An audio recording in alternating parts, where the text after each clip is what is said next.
Co-Design Studio stands for community-oriented design, and our vision is to redesign design. So we want to take the resources of architecture, landscape architecture, planning and urban design and translate those into a way that's accessible and appropriate for community development projects. The challenge that we see is that by 2050, 1 in 3 people will live in a slum or informal settlement. 70% of the world will live in an urban environment. We need to radically change the way that we plan and design cities in order to develop our future potential. I think that we have all the innovation, all the technology and all the resources that we need to make the world a better place, to improve housing, to make our cities sustainable. But what sometimes we don't have is the connections or the networks to make those things happen. So we have innovation over here, we have communities over here who are also innovating, but how can we put them together? How can we make them talk to policymakers, and how can we work together for a sustainable future?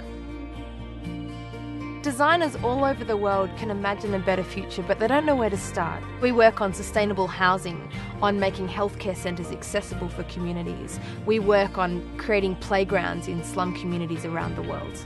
These are some examples of ways that we can connect innovation and design thinking and make them appropriate for community development. By training one architect, we can impact 100 houses. By training one landscape architect, we can change the way that cities are planned and designed. So what we're trying to do is take that resource and innovation, change it from being a top-down approach into being a bottom-up, community-oriented approach to develop healthy cities and a better future.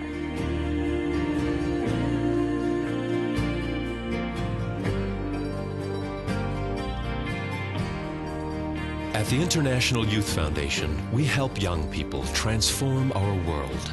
Join us at iyfnet.org.